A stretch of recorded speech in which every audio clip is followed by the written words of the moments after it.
You know, as a guy myself who does indeed cheer for the Montreal Canadiens, there are so many different video topics that we can go over relating to this team from now until the NHL Draft, until the NHL free agency period on November 1st, and from now until the next season's start in December. But I've given it some time to marinate, given it some time to kind of establish itself as the truth in my inner system that Canadiens hockey is no more for 2019-20. I know they got eliminated a few days ago by the Flyers, I get that. We made a video about that, we made a stream about that, but I wanted to just let it ease in a little bit. And from here on out, I will admit there are so many different directions we can take our YouTube video topics relating to the Montreal Canadiens in, but this video here is just the introduction to that, I guess. That's why there's no mention of any specific rumor. It just kind of goes over the, let's just say, the bare bones generalization of everything. What's next for the Montreal Canadiens? Because what we just saw here with a Habs team that ended up making the playoffs and ending up losing in round one was a team that, in my opinion, I am just so super proud of. We know last year, a year removed from today, the Montreal Canadiens became the best NHL team to not make the postseason. They missed the postseason just barely by a tad, and if they had gotten I think it was 1 or 2 more points, they would have made it. It was something crazy tight like that. But after last season, 2018-19, many Habs fans were saying, okay, with one extra year after this, if this team can play the same way they did in 2018-19, but a little bit better, they're going to get themselves in the playoffs this season. And that was the overarching sentiment from many Habs fans, that this team has what it takes to make the playoffs. And coming into this season, we all thought, there would be a good opportunity that the Habs would fight for it. And fight for it they did, I guess, but it really wasn't as close as it was last year, because this year we had a lot of injuries, the team wasn't clicking as well as they were last year, even the guys who played the entire year.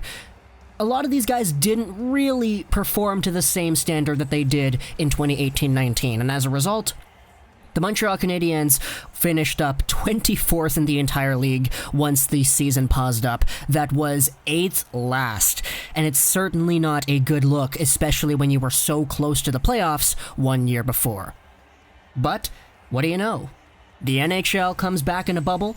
The Montreal Canadiens are included in that bubble because, hey, there were so many other teams that did not get themselves a quote-unquote playoff spot secured once the season paused up, so they said, okay, you can all come over here, come over to Toronto, come over to Edmonton, and we'll play a qualifying round for the playoffs.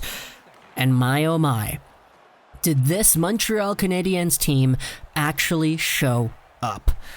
You could debate whether or not it was more of a testament to the Pittsburgh Penguins not being all too great, which is why the Canadiens ended up defeating them in the qualifying round. But like it or not, the Montreal Canadiens proved themselves against Sidney Crosby and Evgeny Malkin. They showed off what is going to be the future of their forward core with Suzuki and Kotkaniemi, and they showed off just how determined they're willing to fight to win hockey games. Sure, they did not win against the Flyers, but they won 2 games, and honestly, the 2 games that they did win, they looked really good. The Flyers honestly did not really have their best series, and even though they won 4-2, I don't think anybody came out of that series thinking that the Flyers were this super dominant team that everybody thought they would be. I certainly still believe the Flyers are going to win the Cup this year, but I will say they did not perform as well as I thought they could once they played Montreal.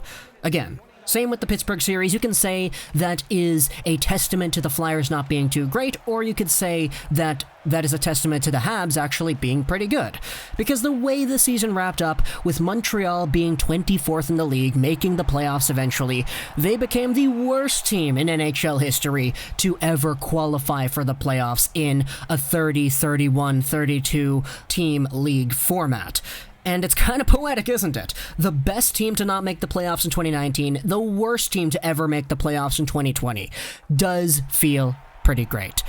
But now when we take a look at it, I want to wrap everything up on this season just by saying that I'm so proud that the Canadiens were able to fight their way through it. Because the Canadiens did not have the best luck when it came to injuries. They did not have the best luck when it came to performance on the ice in 2019-20. Everybody would kind of take a look at 2018-19 last season, where they were the best team to not make the playoffs, and kind of say that everything sort of went right. You had a combination of no injuries, plus a whole bunch of career years for all these young Habs, and everything that could have gone right did, with the exception of just not making the playoffs. So, for anybody taking a look at 2019 and expecting everybody to up the ante, all the players who had career years to have even better career years in 2020, and all the players who didn't get injured to remain fully healthy for 2020, in hindsight, I think it's a little bit unrealistic to say that what this team accomplished in 2019, which was their absolute peak performance, would have been easily overtaken by 2020. And it wasn't, but eventually they got further than that 2019 team did in the postseason, which is all what we're here to see anyway. So now, we ask what's next. It's a long off-season here in Montreal, and there are many articles speculating as to what should happen, what could happen, and, in the own writers' opinions, what they believe is best for the team. You have articles like this on ESPN from Greg Wyshynski. This is summarized on SpectorsHockey.com, where he believes the Canadiens must reevaluate Drouin, Tatar, Gallagher, Domi, and Danault. He wonders if they'll move any of them to make room for promising youngsters like Suzuki and Kotkaniemi. He feels they need more size on the wing and must sort out the left side on their blue line. Is a trade in store? Do we have ourselves some moves involving these players we talked about, Drouin, Tatar, Gallagher, Domi, Danault?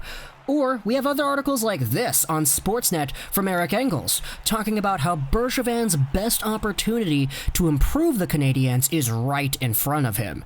The reason he says that is because the Habs have so many good, capable forwards that are already locked up and that are already going to be a part of this team next year.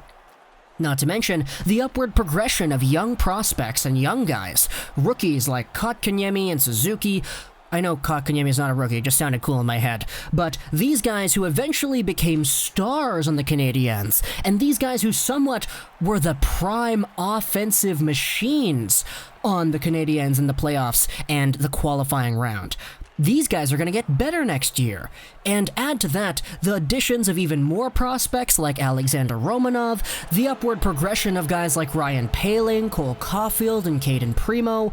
There is an opportunity for Bergevin to sit back, relax, and see the players he acquired doing their thing next season.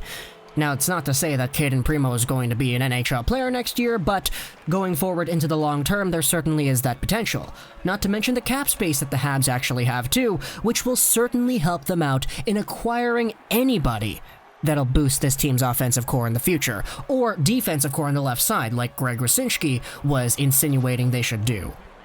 So overall, there is a plethora of topics that we can go over when it comes to the Montreal Canadiens, talking about acquisitions, talking about trades, talking about all the rumors out there, because, hey, if you follow this YouTube channel, you know that anytime something leaks out, anytime people are talking about something, we're going to bring it on here and discuss it as well.